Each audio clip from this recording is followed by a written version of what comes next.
ಅಲ್ಪಸಂಖ್ಯಾತರಿಗೆ ಟಿಕೆಟ್ ನೀಡಬೇಕು ಅಂತ ಪಟ್ಟು ಹಿಡಿದಿರುವಂತದ್ದು ಒಂದ್ ಕಡೆ ಜಮೀರ್ ಅಹಮದ್ ಖಾನ್ ಅವರು, ಹಾಗೇನೆ ಮುಸ್ಲಿಂ ಮುಖಂಡರು ಕೂಡ ಅದನ್ನೇ ಹೇಳ್ತಾ ಇರುವಂತದ್ದು.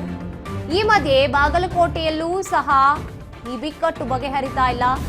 ತಂದೆಯ ಉತ್ತರಾಧಿಕಾರತ್ವಕ್ಕಾಗಿ 3 ಮಕ್ಕಳು ಫೈಟ್ ಮಾಡ್ತಾ ಇದ್ದಾರೆ. ಅಣ್ತಂದಿರ ವಿರುದ್ಧನೇ ಮಹಾದೇವಿ ಬಂಡಾಯ ಹೂಡ್ತಾ ಇರುವಂತದ್ದು. ಉಮೇಶ್ ಅಥವಾ ಮಲ್ಲಿಕಾರ್ಜುನ್ಗೆ ಟಿಕೆಟ್ ನೀಡೋ ಸಾಧ್ಯತೆ ಇರುವಂತದ್ದು. ಆದ್ರೆ ಮಲ್ಲಿಕಾರ್ಜುನ್ಗೆ ಟಿಕೆಟ್ ಕೊಟ್ರೆ ಮಹಾದೇವಿ ಬಂಡಾಯವನ್ನ ಹೂಡ್ತಾ ಇರುವಂತದ್ದು.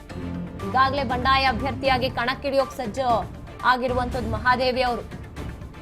ಸದ್ಯದ ಪರಿಸ್ಥಿತಿ ಬಗ್ಗೆ ಹೈಕಮಾಂಡ್ಗೆ ಮನವರಿಕೆ ಮಾಡಿದ್ದಾರೆ ಇಬ್ರು ನಾಯಕರುಗಳು ಕೂಡ. 3 ಬೇಡಿಕೆಗಳ ಬಗ್ಗೆ ಕೂಡ ಹೈಕಮಾಂಡ್ಗೆ ಮನವರಿಕೆ ಮಾಡಿದ್ದಾರೆ. ಬಾಗಲಕೋಟೆಯಲ್ಲೂ ಕೂಡ ಈ ಬಿಕ್ಕಟ್ಟು ಮುಂದುವರೆದಿದೆ. ತಂದೆಯ ಉತ್ತರಾಧಿಕಾರತ್ವಕ್ಕಾಗಿ 3 ಮಕ್ಕಳು ಫೈಟ್ ಮಾಡ್ತಾ ಇರುವಂತದ್ದು. ಮಹಾದೇವಿ ಅವರು ಹಿಡಿದಿರುವಂತ ಹಠವನ್ನ ಬಿಡ್ತಾ ಇಲ್ಲ. ಒಂದ್ ವೇಳೆ ಟಿಕೆಟ್ ಕೊಟ್ಟಿಲ್ಲ ಅಂದ್ರೆ, ಉಮೇಶ್ ಅಥವಾ ಮಲ್ಲಿಕಾರ್ಜುನ್ಗೆ ಟಿಕೆಟ್ ಕೊಟ್ಟಿದ್ದೆ ಆದ್ರೆ ಬಂಡಾಯ ಅಭ್ಯರ್ಥಿಯಾಗಿ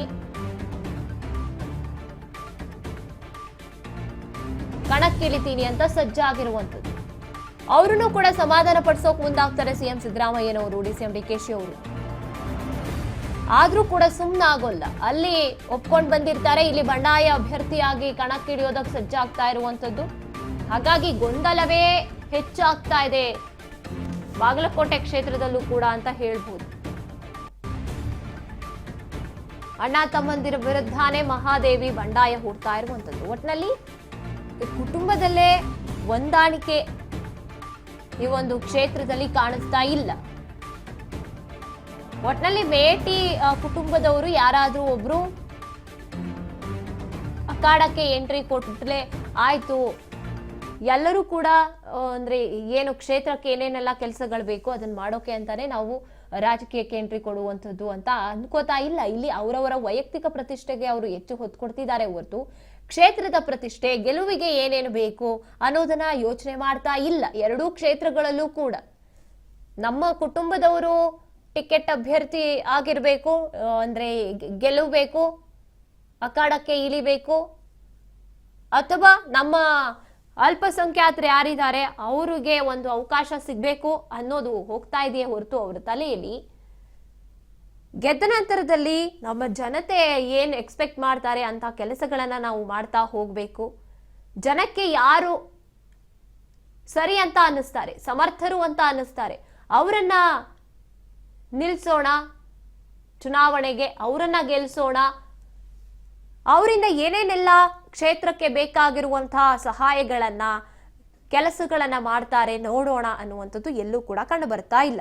ಇಲ್ಲಿ ವೈಯಕ್ತಿಕ ಪ್ರತಿಷ್ಠೆಗಳು ಹೆಚ್ಚಾಗ್ತಿದೆಯೇ ಹೊರತು ಕ್ಷೇತ್ರಕ್ಕೆ ಬೇಕಾಗಿರುವಂತ ಯಾವುದೇ ಕೆಲಸಗಳನ್ನ ನಾವು ಮಾಡಿ ತೋರಿಸ್ತೀವಿ ಅನ್ನುವಂಥದ್ದು ಏನು ಕಾಣಿಸ್ತಾ ಇಲ್ಲ. ಸದ್ಯ ಕಾದ್ ನೋಡೋ ತಂತ್ರಕ್ಕೆ ಮೊರೆ ಹೋಗಿದ್ದಾರೆ ಮಹಾದೇವಿ ಮೇಟಿ. ಟಿಕೆಟ್ ಘೋಷಣೆ ಬಳಿಕ ಮುಂದಿನ ನಿರ್ಧಾರ ಮಾಡ್ತಾರೆ. ಉಮೇಶ್ ಅಥವಾ ಮಲ್ಲಿಕಾರ್ಜುನ್ಗೆ ಟಿಕೆಟ್ ನೀಡುವಂತ ಸಾಧ್ಯತೆ ಇದೆ. ಪಟ್ಟಿಯಲ್ಲಿ ಇವರಿಬ್ಬರ ಹೆಸರೇ ಇರುವಂತದ್ದು. ಈಗಾಗಲೇ ಬಂಡಾಯ ಅಭ್ಯರ್ಥಿಯಾಗಿ ಕಣಕ್ಕಿಳಿಯೋಕ್ ಸಜ್ಜಾಗಿರುವಂತ ಮಹಾದೇವಿ ಇದ್ದಾರೆ. ಉಮೇಶ್ಗೆ ಟಿಕೆಟ್ ನೀಡಿದ್ರೆ ಮಹಾದೇವಿ ಬೆಂಬಲಿಸ್ತಾರಂತೆ, ಮಲ್ಲಿಕಾರ್ಜುನ್ಗೆ ಟಿಕೆಟ್ ಕೊಟ್ರೆ ಬಂಡಾಯ ಅಭ್ಯರ್ಥಿಯಾಗಿ ಕಣಕ್ಕಿಳಿತಾರಂತೆ. ಹೈಕಮಾಂಡ್ ನಿರ್ಧಾರಕ್ಕಾಗಿ ಕಾಯ್ತಾ ಇದ್ದಾರೆ ಮಹಾದೇವಿ ಮೇಟಿ ಅವರು. ಸದ್ಯ ಕಾದ್ ನೋಡೋ ತಂತ್ರಕ್ಕೆ ಮೊರೆ ಹೋಗಿದ್ದಾರೆ. ಈ ಬಗ್ಗೆ ಹೆಚ್ಚಿನ ಮಾಹಿತಿಯನ್ನ ನಮ್ಮ ಪ್ರತಿನಿಧಿ ಮುರುಗೇಶ್ ನೀಡ್ತಾರೆ. ಎಸ್ ಮುರುಗೇಶ್, ಕಾಂಗ್ರೆಸ್ಗೆ ಪ್ರತಿಷ್ಠೆಯ ಕ್ಷೇತ್ರಗಳು ಎರಡೂ ಕಡೆ ಗೊಂದಲ ಇದೆ. ಇನ್ನು ಬಾಗಲಕೋಟೆ ವಿಚಾರದಲ್ಲಿ ತಮ್ಮಲ್ಲೇ ಮೇಟಿ ಕುಟುಂಬದಲ್ಲೇ ಹೊಂದಾಣಿಕೆ ಕಾಣಿಸ್ತಾ ಇಲ್ಲ. ಎಷ್ಟರ ಮಟ್ಟಿಗೆ ನಡೀತಾ ಇದೆ ಈ ಒಂದ್ ರೀತಿಯಾಗಿ ಏನು ಬಂಡಾಯ ಅಭ್ಯರ್ಥಿಯಾಗಿ ನಿಲ್ತೀನಿ, ಅವ್ರಿಗೆ ಕೊಟ್ರೆ ಇಷ್ಟ ನಂಗೆ, ಇವ್ರಿಗೆ ಕೊಟ್ರೆ ಓಕೆ ಅಂತ ಹೇಳ್ತಾ ಇರುವಂತದ್ದು, ಇದ್ರ ಬಗ್ಗೆ ಹೆಚ್ಚಿನದಾಗಿ ಹೇಳ್ತಾ ಹೋಗೋದಾದ್ರೆ ಗಾಯತ್ರಿ, ಬಾಗಲಕೋಟೆಯ ಏನು ಉಪಚುನಾವಣೆಯ ಸಮರ ಈಗಕ್ಕೆ ಒಂದು ಬಿಸಿಲಿನ ಕಾವು ಏನು ಇರ್ತಾ ಇದೆ, ಅದೇ ರೀತಿಯಾಗಿ ಚುನಾವಣಾ ಕಾವು ಕೂಡ ರಂಗೇರ್ತಾ ಇದೆ ಅಂತ ಹೇಳ್ಬೋದು. ಆದ್ರೆ ಬಿಜೆಪಿಯಲ್ಲಿ ಈಗಾಗಲೇ ಟಿಕೆಟ್ ಘೋಷಣೆ ಆಗಿ ಅಧಿಕೃತ ಆಗಿ ಅಭ್ಯರ್ಥಿ ಆಗಿರ್ತಕ್ಕಂಥ ವೀರಣ್ಣ ಚರಂತಿಮಠ ಅವರು ನಿನ್ನೆ ಸಾಂಕೇತಿಕವಾಗಿ ಒಂದು ನಾಮಪತ್ರವನ್ನ ಸಲ್ಲಿಸಿದ್ದಾರೆ. ಆದ್ರೆ ಕಾಂಗ್ರೆಸ್ನಲ್ಲಿ ಕೂಡ ಇನ್ನ ಟಿಕೆಟ್ ಒಂದು ಬಗೆಹರದೆ ಸಾಕಷ್ಟು ಒಂದು ರೀತಿಯಾಗಿ ಗೊಂದಲದ ಗೂಡಾಗಿದೆ ಅಂತ ಹೇಳ್ಬೋದು.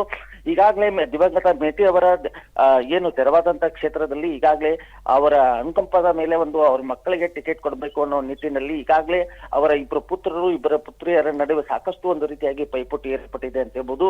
ಹೀಗಾಗಿ ಅವರ ಇಬ್ಬರು ಪುತ್ರರ ಏನು ಉಮೇಶ್ ಮೇಟಿ ಆಗಿರ್ಬೋದು ಮತ್ತು ಮಲ್ಲಿಕಾರ್ಜುನ್ ಮೇಟಿ ಅವರ ಇಬ್ಬರ ನಡುವೆ ಸಾಕಷ್ಟು ರೀತಿಯಾಗಿ ಒಂದು ಅಣ್ಣ ತಮ್ಮಂದರಲ್ಲೇ ಟಿಕೆಟ್ ಕೊಡ್ಬೇಕು ಅನ್ನೋದು ಕೇಳಿ ಬಂದಿತ್ತು. ಅದರ ಜೊತೆಯಾಗಿ ಈಗಾಗಲೇ ಮಹಾದೇವಿ ಮೇಟಿ ಅವರು ಕೂಡ ನಾನು ಕೂಡ ಆಕಾಂಕ್ಷಿ ಇದ್ದೀನಿ, ನನಗೂ ಟಿಕೆಟ್ ಕೊಡಿ, ನಾನು ಕೂಡ ಕ್ಷೇತ್ರದಲ್ಲಿ ಕೆಲಸ ಮಾಡ್ತೀನಿ ಅನ್ನೋ ನಿಟ್ಟಿನಲ್ಲಿ ಒಂದು ಹೇಳಿಕೆಯನ್ನ ಕೊಟ್ಟಿದ್ರು. ತದನಂತರದಲ್ಲಿ ಕೂಡ ಏನು ಉಮೇಶ್ ಮೇಟಿ ಅವರಿಗೆ ಕೊಟ್ಟರೆ ನಾನು ಯಾವುದೇ ರೀತಿಯಾಗಿ ಬಂಡಾಯ ಅಭ್ಯರ್ಥಿಯಾಗಿ ಸ್ಪರ್ಧೆ ಮಾಡಲ್ಲ, ಹೀಗಾಗಿ ಮಲ್ಲಿಕಾರ್ಜುನ್ ಮೇಟಿ ಅವರಿಗೆ ಕೊಟ್ಟರೆ ನಾನು ಬಂಡಾಯ ಅಭ್ಯರ್ಥಿಯಾಗಿ ಸ್ಪರ್ಧೆ ಮಾಡ್ತೀನಿ ಎಂಬ ಮಾತನ್ನು ಕೂಡ ಹೇಳಿದರೆ, ಯಾರೋ ಒಬ್ರು ಮೂರನೇ ವ್ಯಕ್ತಿಯಿಂದ ನಮ್ಮ ತಂದೆಯವರ ಕ್ಷೇತ್ರದಲ್ಲಿ ಸಾಕಷ್ಟು ರೀತಿಯಾಗಿ ಅಭಿವೃದ್ಧಿ ಆಗಿಲ್ಲ, ಹೀಗಾಗಿ ಮಲ್ಲಿಕಾರ್ಜುನ್ ಮೇಟಿ ಅವರು ಆ ಮೂರನೇ ವ್ಯಕ್ತಿಯ ಮಾತು ಕೇಳ್ತಾರೆ, ಹೀಗಾಗಿ ಆ ಮೂರನೇ ವ್ಯಕ್ತಿಯನ್ನ ಹೊರಗೆ ಹಾಕ್ಬೇಕಾಗಿದೆ, ಹೀಗಾಗಿ ನಾನು ಮಲ್ಲಿಕಾರ್ಜುನ್ ಟಿಕೆಟ್ಗೆ ಕೊಟ್ರೆ ನಾನು ಬಂಡಾಯ ಅಭ್ಯರ್ಥಿಯಾಗಿ ಸ್ಪರ್ಧೆ ಮಾಡ್ತೀನಿ, ಇಲ್ಲಾಂದ್ರೆ ಉಮೇಶ್ ಮೇಟಿ ಕೊಟ್ರೆ ನಾನು ಅವರಿಗೆ ಸಪೋರ್ಟ್ ಮಾಡ್ತೀನಿ ಎಂಬ ಮಾತನ್ನು ಕೂಡ ಹೇಳಿದ್ದಾರೆ.